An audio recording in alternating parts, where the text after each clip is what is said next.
My daughter announced she'd sell my house to fund her wedding, the irrevocable trust one signed last year answered first. Theodore hosts a cozy family dinner in his home of 30 years. His daughter Emily stands, clinking her glass with practiced confidence. Dad, great news. We've decided to sell this house to fund our wedding. The room freezes. Theodore's fork drops onto his plate, the sound sharp in the sudden silence. Emily smiles, radiating entitlement. You won't have to worry, Dad, you can move into assisted living. It's actually perfect timing. Her fiancé Ryan nods approvingly from across the table. Emily's mother Linda, Theodore's ex-wife, watches with cool satisfaction. The guests shift uncomfortably, sensing the crack in the room. Theodore sits motionless, his world imploding in seconds. His hands tremble beneath the table. This house, every brick, every wall, holds 40 years of memories. He built it. He paid for it. He fought to keep it after the divorce. He forces a smile, his voice steady but hollow. You think you can sell my home? Emily's expression hardens. Our home, Dad. My inheritance. Something flickers across Theodore's face, a steely glint that wasn't there before. He says nothing more. He simply nods slowly, his eyes distant. The dinner ends in awkward silence. Ryan leans back in his chair, supremely confident. It's a win-win for everyone, right? You get to travel, live somewhere low maintenance. And you get $400,000, Theodore says quietly. The room goes still. Linda interjects smoothly, Howard would have wanted his daughter to be happy. Theodore's jaw tightens. She used his old name deliberately. Emily stands, flustered but defiant. Dad, stop being dramatic. This is happening. You're home. Theodore's voice is ice. This is my home. The one I rebuilt after you left, Linda. The one I worked 2 jobs to keep. Emily's face flushes. You're being selfish. I'm your daughter. My daughter died the moment she tried to steal from me, Theodore replies, his voice barely above a whisper. The color drains from Emily's face. Ryan shifts uncomfortably. Linda stands abruptly. You're being unreasonable. Theodore looks at each of them, really looks at them, and sees nothing but greed wrapped in false affection. He takes a breath and says calmly, do what you have to do. They exchange triumphant glances, believing they've won. Theodore excuses himself quietly, walking to his study. They interpret silence as surrender. They're about to learn the difference. Theodore stands alone in his living room, touching the walls like they're old friends. Photographs cover the mantelpiece, Emily at 5, laughing in his arms. Emily at 10, presenting him with a hand-drawn card, world's best dad. A memory crashes over him, young Emily, maybe 8 years old, wrapping her arms around his neck. You're my hero, Dad. Mom says you're not, but you are. He'd carried her to bed that night, his heart breaking and healing simultaneously. The mortgage had been brutal after Linda left. 2 jobs, construction supervisor during the day, night security shift until midnight.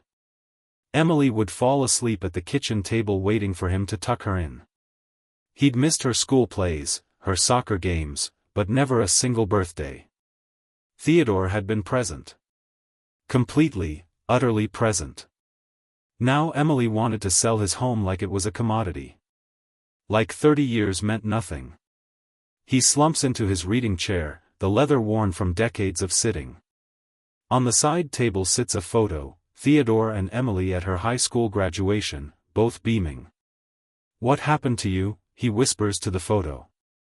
The answer comes swiftly, Ryan. Materialistic, charming, and completely hollow. He'd swept Emily into a world of Instagram aesthetics and luxury vacations. Emily had chosen fantasy over history.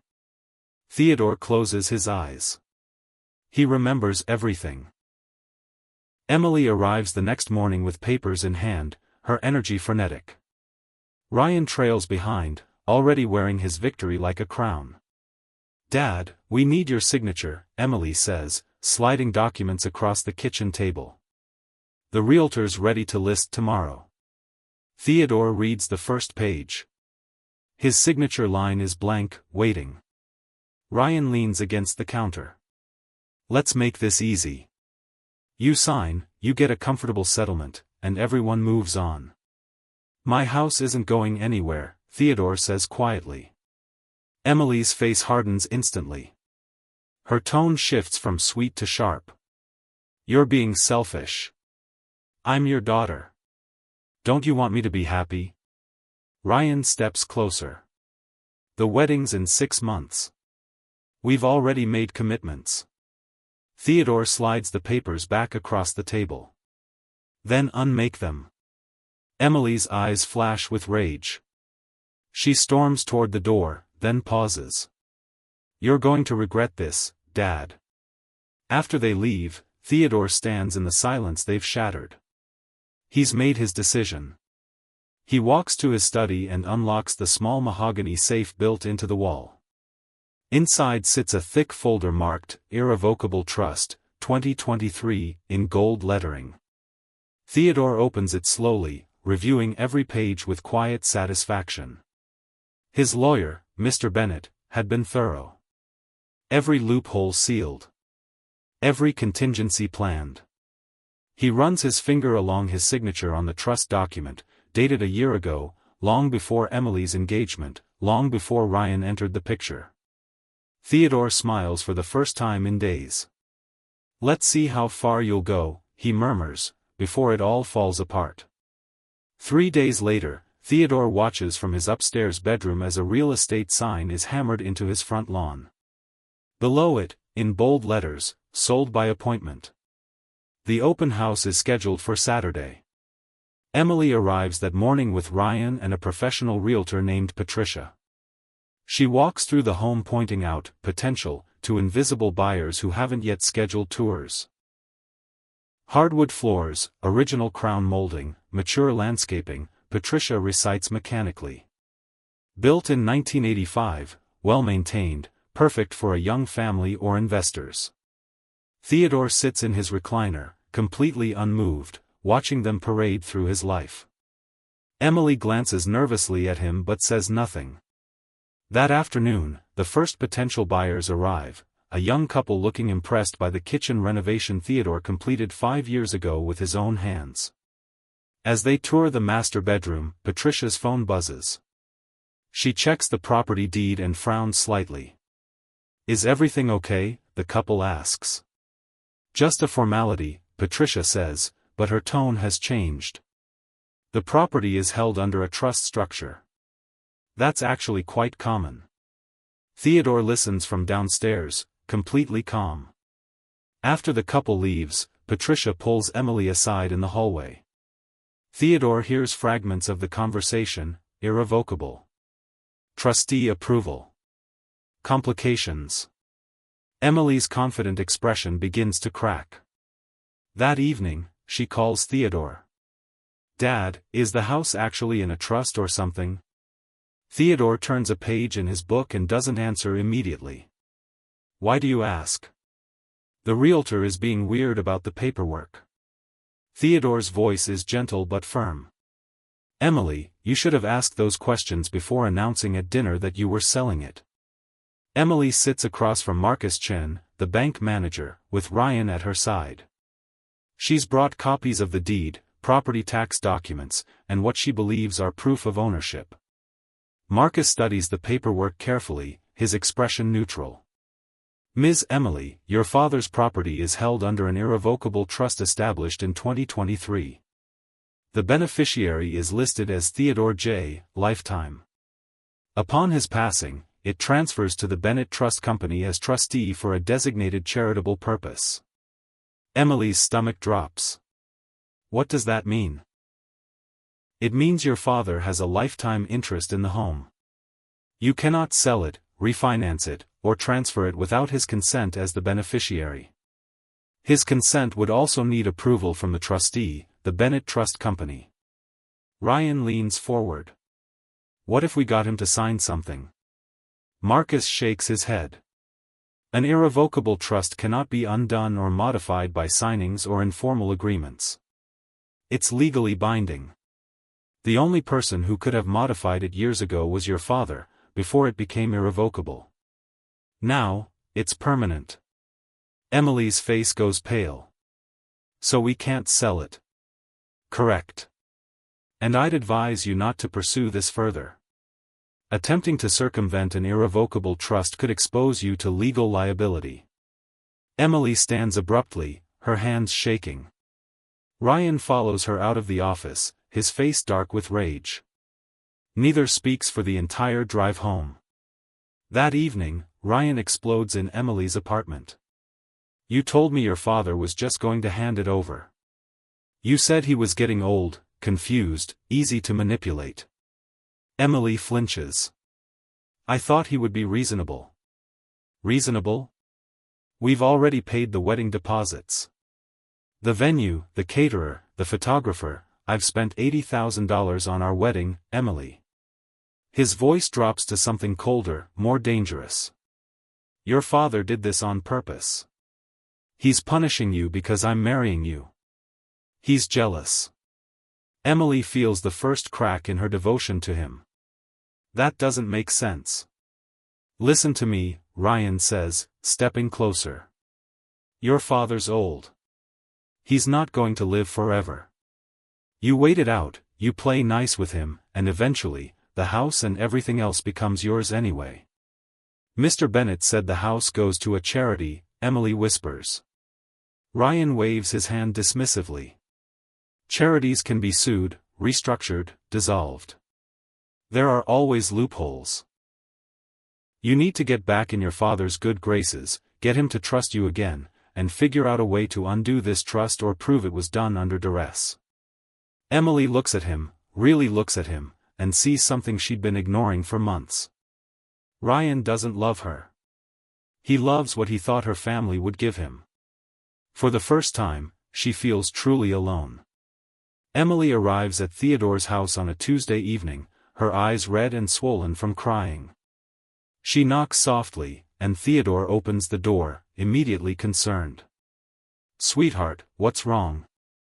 Dad, I'm so sorry, Emily sobs, burying her face in his chest. I was horrible. I wasn't thinking clearly. Ryan was pressuring me, and I just went along with it. I'm ashamed. Theodore holds her gently, stroking her hair.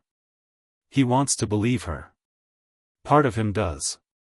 Come inside, he says softly. They sit in the living room, and Theodore listens as Emily apologizes, seemingly genuine, deeply remorseful. She talks about how Ryan had been manipulative, how she'd felt confused and overwhelmed by the wedding planning. I just want my dad back, she says finally, looking at him with tear-stained cheeks. I want things to be like they were.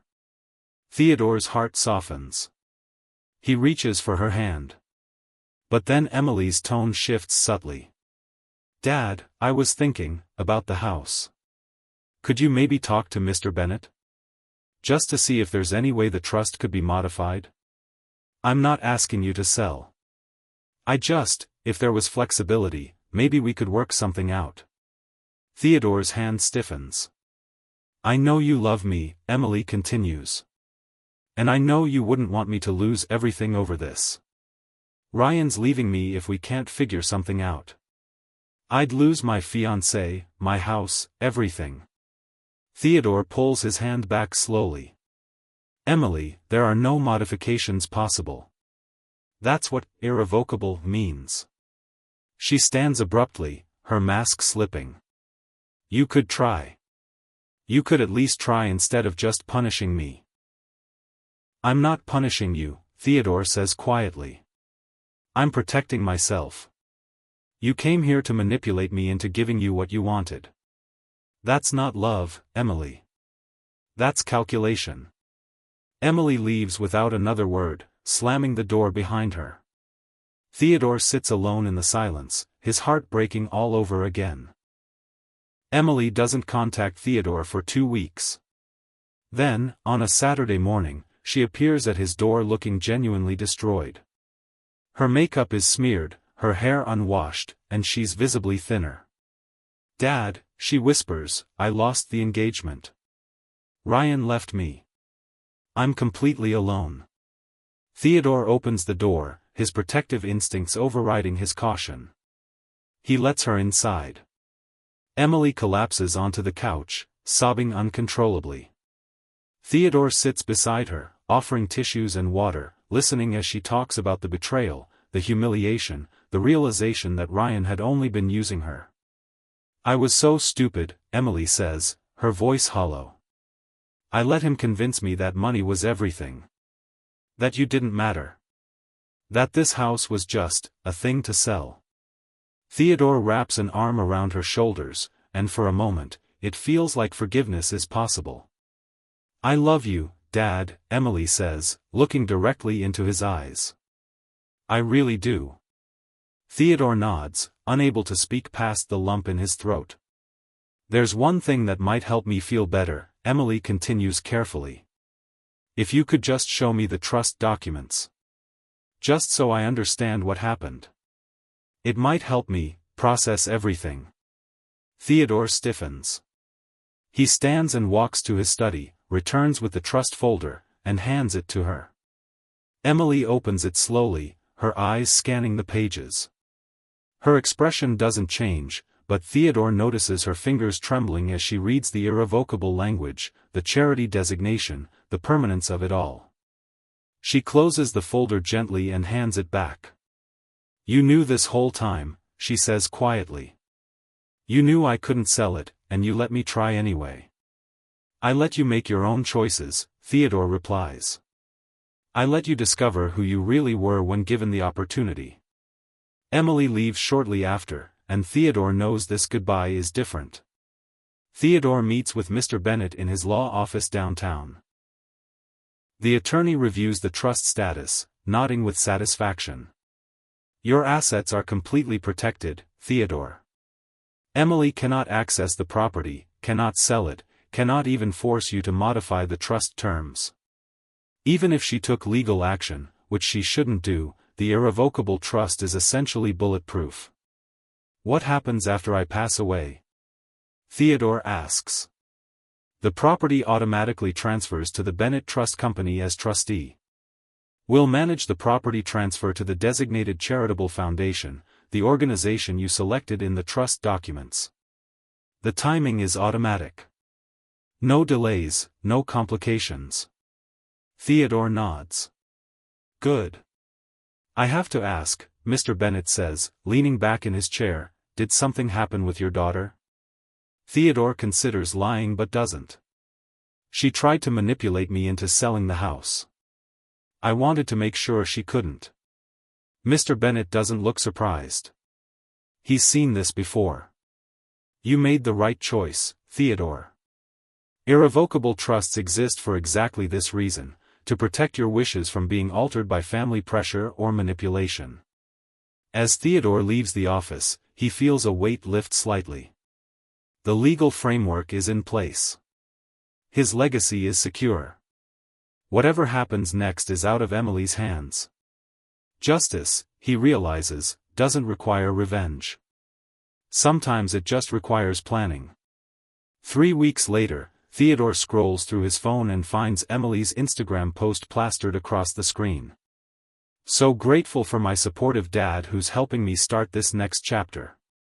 Moving him into senior living so we can finally spread our wings. 2 heart sparkles #new beginnings #family love #grateful." The post includes a photo of Theodore smiling, taken at Christmas 2 years ago, completely out of context. The comments section explodes almost immediately. "Did you sell your parents' house without their permission? That's literally elder abuse. You're a terrible daughter. No wedding could be worth this. Your poor father. I hope he gets justice." Emily's follower count drops by hundreds daily. News outlets pick it up. Local Facebook groups share it with shocked reactions. The post goes viral, but not the way she'd intended. By that evening, Emily's Instagram account is private. She's deleted the photo. But the internet never forgets. Theodore reads the comments and notices something: people are defending him. Strangers are calling Emily selfish and cruel. Videos have been made analyzing the situation. He doesn't feel vindicated, exactly. He feels tired. Emily calls him that night, her voice breaking. "Dad, did you tell people about the house? About what I tried to do?" "No, sweetheart. You told people. You posted it on the internet. This is your fault. If you hadn't been so stubborn, none of this would have happened." Theodore closes his eyes. "Emily, I'm going to hang up now. I hope you learn from this." He disconnects the call and sets his phone down. Tomorrow, there will be lawyers asking to interview him for articles. There will be interview requests. There will be people wanting to know his side of the story. Theodore won't participate in any of it. Some victories don't need commentary. The local newspaper publishes an article: "Daughter's wedding plans derailed after irrevocable trust prevents home sale." The headline spreads across social media. News channels pick it up. Emily, devastated and humiliated, cancels the wedding. She notifies the venue, the caterer, the photographer, losing most of the deposits in the process. Ryan, who'd already moved on to another woman, doesn't even acknowledge the cancellation. Emily withdraws from social media entirely. She stops answering her mother's calls. She loses contact with most of her friends, who'd only been interested in the lavish wedding anyway. Months pass. Theodore continues his life, working part-time as a consultant, volunteering at the community center, maintaining his garden, and preparing his will. He establishes the Theodore J. Foundation for Single Parents, designating his home as its future headquarters. The foundation will offer scholarships, mentoring, and housing assistance to single parents struggling to provide for their children. Theodore writes the foundation's mission statement himself: to honor those who build their lives with love instead of greed. To shelter families when the world tries to break them. He schedules a quiet meeting with Mr. Bennett to finalize the arrangements. "The house will become exactly what I intended," Theodore tells his lawyer. "A place where struggling parents can find help, guidance, and hope. Just like my daughter once gave me hope. Maybe her inheritance can help other children see what matters." Mr. Bennett nods respectfully. "That's a beautiful legacy, Theodore." Theodore smiles. He's already won everything that matters. Emily receives a certified letter in her mailbox. Her hands shake as she opens it. The letter is from the Bennett Trust Company, signed by Mr. Bennett himself. It outlines the complete irrevocable trust details, including the charity designation, the lifetime beneficiary status, and most importantly, a summary of her rights, essentially none, regarding the property. The letter concludes: "This notice is provided to inform Ms. Emily of the trust structure to prevent further misunderstanding regarding the property at 112 Maple Drive. Any attempts to circumvent, challenge, or modify this trust will be met with legal action." Emily reads it 3 times, each word crushing her further. The house was never hers. It never would be. Her father had protected himself from her the moment she'd proven herself untrustworthy.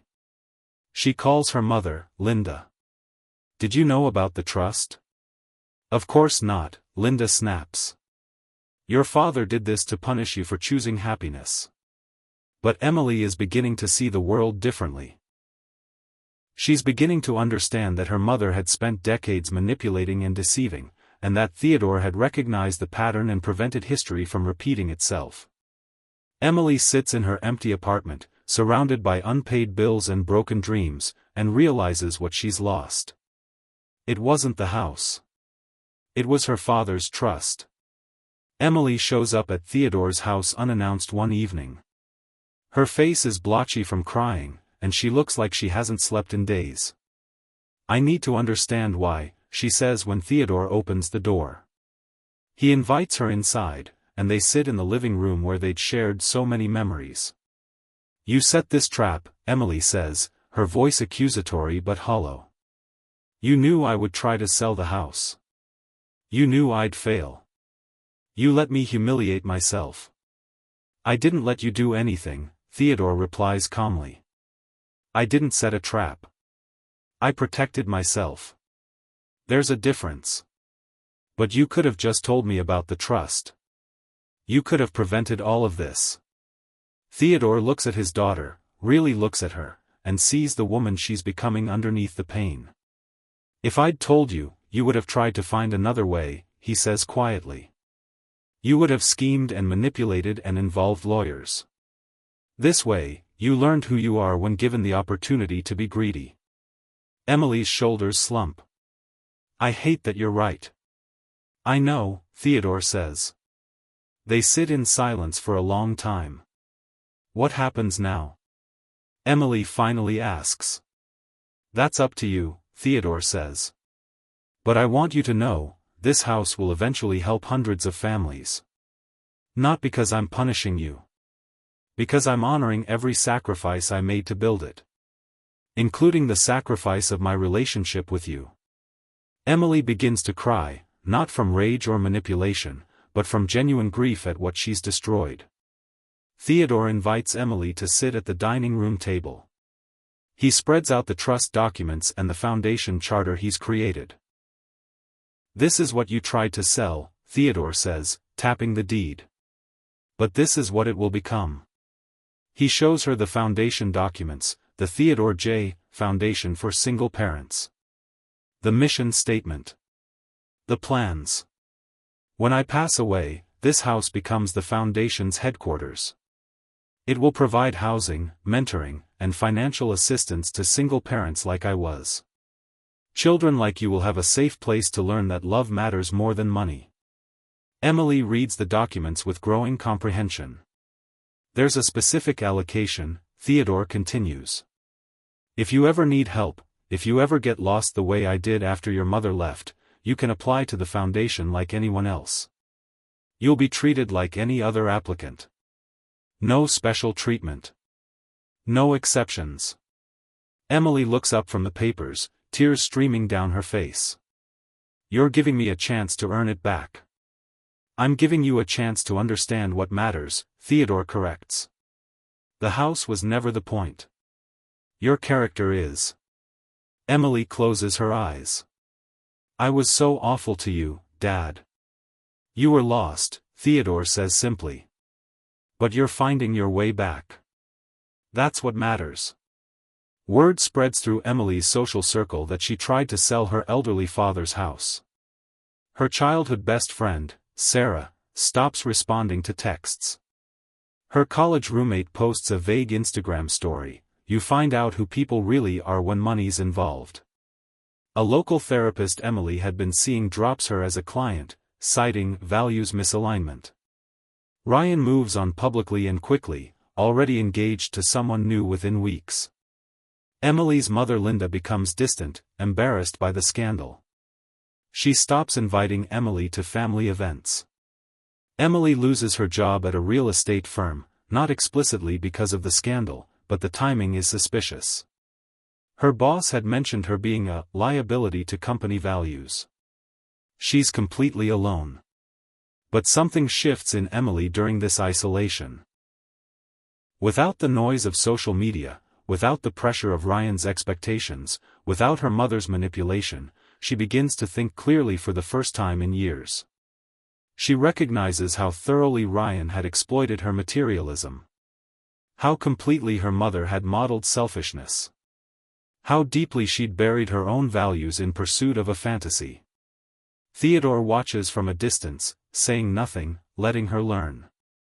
3 months into her isolation, Emily appears at the foundation office, the temporary headquarters while the house remains Theodore's residence. She fills out a volunteer application. Emily begins working at the Theodore J. Foundation, initially as a receptionist. The work is unglamorous, answering phones, filing paperwork, scheduling appointments. She meets single mothers and fathers struggling under impossible circumstances. She hears their stories, about job losses, medical emergencies, custody battles, overwhelming debt. She begins to understand what her father had endured. An elderly woman named Mrs. Chen comes in, applying for housing assistance.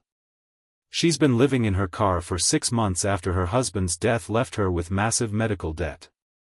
Emily processes her application, listening as Mrs. Chen talks about her 3 grandchildren who need stability, who need a real home. "My son abandoned me," Mrs. Chen says quietly. "He didn't want the responsibility. Some children just don't understand until it's too late." Emily feels the words like a physical blow. "What happens after they understand?" Emily asks. Mrs. Chen smiles sadly. "If they're lucky, they get a second chance. If they're very lucky, the people they hurt are generous enough to let them try." Emily goes home that evening and writes a letter to her father. She doesn't send it. She simply writes out all the apologies, all the realizations, all the ways she's beginning to see clearly. The letter ends, "I don't expect your forgiveness. I just need you to know that I see you now." 6 months after Emily begins volunteering, the foundation hosts its first annual gala to raise awareness and funds. Theodore stands at the podium, addressing the crowd. Behind him are photographs of families the foundation has already helped, families with safe homes, children in schools, parents starting new careers. "This foundation exists because I learned that love is the only currency that matters," Theodore tells the audience. "It exists because family, the family we choose and the family we're born into, deserves to be based on truth, not greed." He pauses, looking directly at Emily, who's standing at the back of the room. "Some of us learn this lesson late," Theodore continues. "But it's never too late to choose differently. It's never too late to build something that matters." The audience applauds. Afterward, donors approach Theodore with pledges. Local news outlets request interviews. The foundation gains significant funding and recognition. But Theodore only cares about one thing. When he looks toward the back of the room, Emily is still standing there, tears streaming down her face. She's finally beginning to understand. Theodore finds Emily in the foundation office, organizing files after the gala. "You did good work tonight," he says. Emily turns, startled. "I didn't do anything. You did all of this." "We did," Theodore says.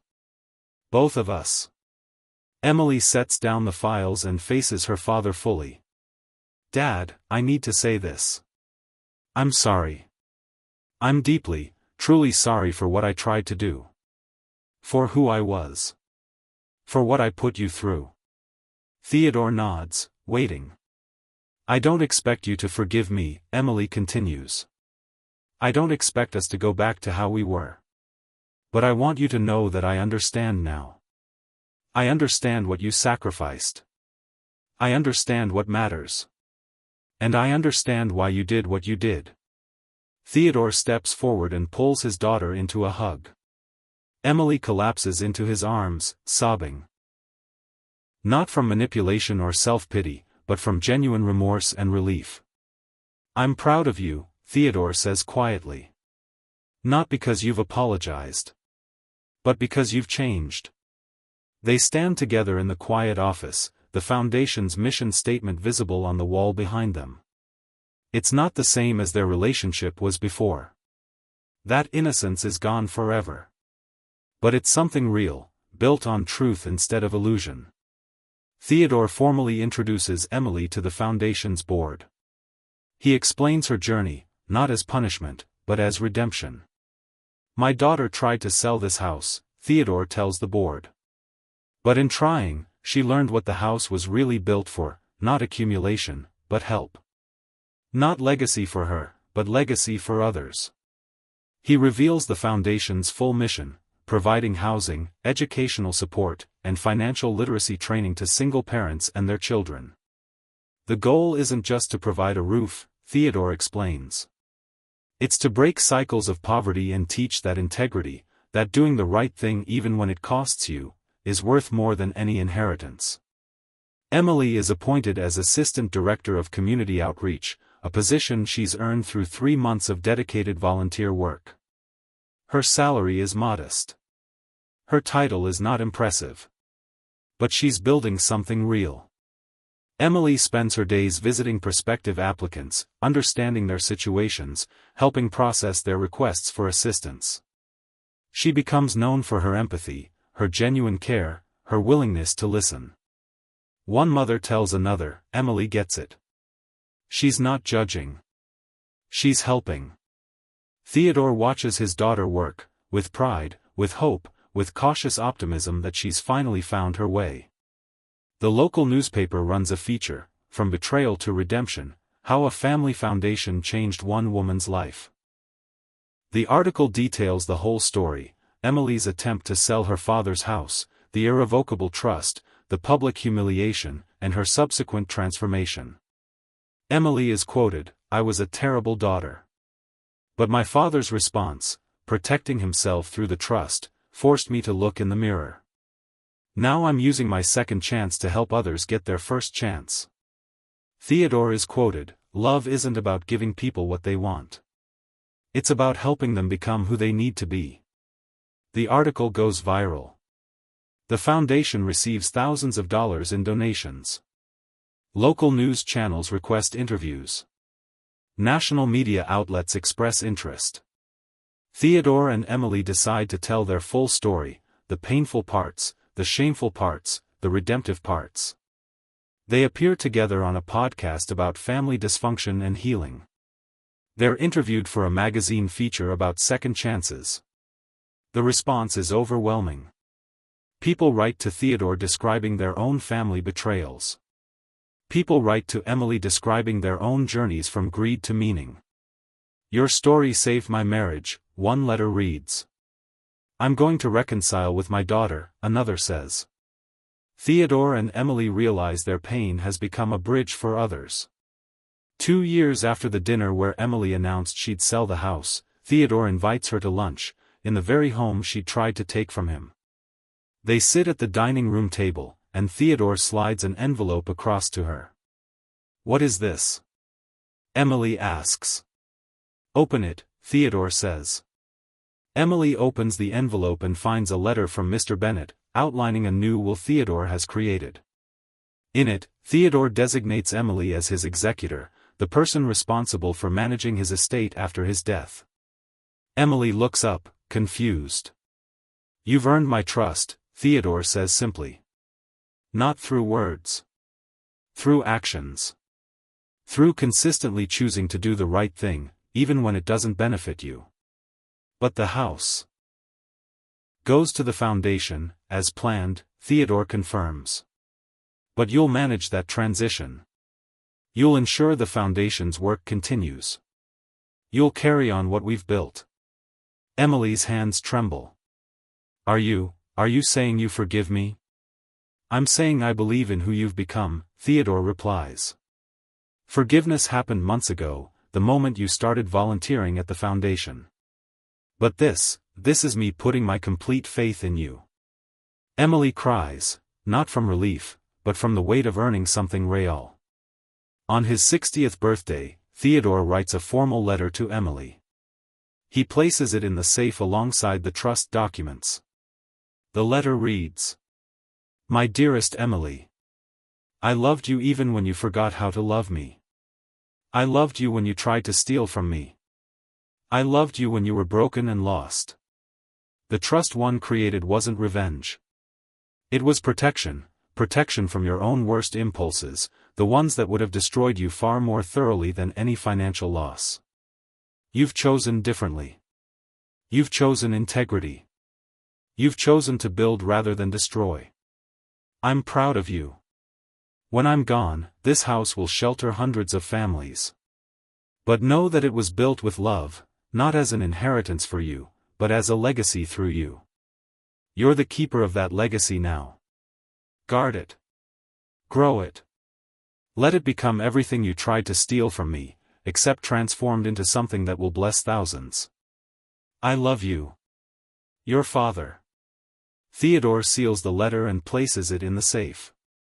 He knows Emily will find it someday, and he hopes by then, she'll fully understand. He dies peacefully in his sleep 3 years later, at age 63, with Emily holding his hand. On a clear autumn day, the foundation hosts a memorial service for Theodore in the home he loved. The gathering is enormous. Families Theodore and Emily had helped pack the living room, the hallway, the garden outside. A single mother describes how Theodore's scholarship paid for her nursing degree. A father talks about how Theodore mentored him through the darkest period of his life. Children speak about the safe homes they found through the foundation. Emily sits in the front row, her face serene despite the tears. She's not grieving the loss of her father, she's celebrating the life he lived and the impact he made. Mr. Bennett reads Theodore's will publicly. The house officially transfers to the foundation's ownership. Emily is named as executive director, the position she's been working toward since she first walked into the foundation office 3 years ago. As the will is read, Emily stands and speaks, "My father taught me that legacy isn't about what you leave to your children. It's about what your children leave to the world." Today, we're honoring his legacy by becoming stewards of this house and everything it represents. The crowd applauds as Emily reveals the plaque that will be installed above the entrance, the Theodore J. Foundation for Single Parents, built with love. Sheltering others always. That evening, Emily stands alone in her father's bedroom, soon to become a foundation counseling office. She opens the safe with the key Theodore left her and finds the letter he'd written on his 60th birthday. She reads it 3 times, weeping. 5 years after Theodore's death, the foundation operates in 3 locations across the state. Hundreds of families have been housed, supported, and transformed. Emily, now director of the Theodore J. Foundation, stands before a gathering of foundation board members and donors to unveil the newest initiative, the Theodore Scholarship Program for Children of Single Parents. The program will provide full educational support, tuition, books, mentoring, counseling, to high-achieving students from single-parent households. My father believed that children shouldn't have to choose between love and opportunity, Emily explains to the audience. He lived that belief. This scholarship ensures his legacy continues. She announces the inaugural class, 50 students, ranging from elementary school to college, all receiving full support. Among the donors who helped fund this initiative is Linda, Emily's mother, a surprise to everyone including Emily. Linda had quietly begun reconciling with her daughter after Theodore's death, deeply humbled by his generosity in the will. Linda had also finally understood what her manipulation had cost her family. Emily's own daughter, born 2 years after Theodore's death, will grow up knowing her grandfather through the work of the foundation, through the stories Emily tells, through the lives they're changing together. That evening, Emily drives to her father's, now the foundation's, house. She stands in the hallway looking at photographs on the walls, Theodore with young Emily, Theodore at foundation events, Theodore receiving community service awards. She walks into what was once Theodore's study and sits at his desk. On the wall above hangs the framed letter Theodore had written to her on his 60th birthday. Emily pulls out her own paper and begins to write. To my daughter, Emma. Your grandfather was the strongest man I've ever known. Not because he never felt pain or betrayal, but because he chose to transform that pain into purpose. He loved me even when I was unlovable. He protected me by refusing to rescue me. He forgave me by believing in who I could become. You'll grow up in a world shaped by his choices. You'll know security because he fought for it. You'll understand kindness because he modeled it. You'll know that your worth comes from who you are, not what you own. That's your inheritance, Emma. That's the real victory. With all my love. Your mother. Emily places the letter in the same safe where Theodore had placed his. Someday, Emma will find it. Someday, she'll understand the full story of the house, the trust, the betrayal, and the redemption. And maybe she'll understand that the greatest legacy isn't wealth or property. It's the example of a man who chose integrity over bitterness, who protected himself without destroying his daughter, who transformed his pain into purpose. As Emily locks the safe, she hears children playing in the yard outside, children from families the foundation has helped. She hears mothers laughing, fathers helping with home repairs, counselors meeting with families in crisis. The house that Emily once tried to steal is now sheltering hundreds. The inheritance that never belonged to her is blessing thousands. And somewhere, in the integrity of her choices, in the strength of her character, in the lives she's now helping change, Emily has finally earned what her father left behind. Not the house. The legacy.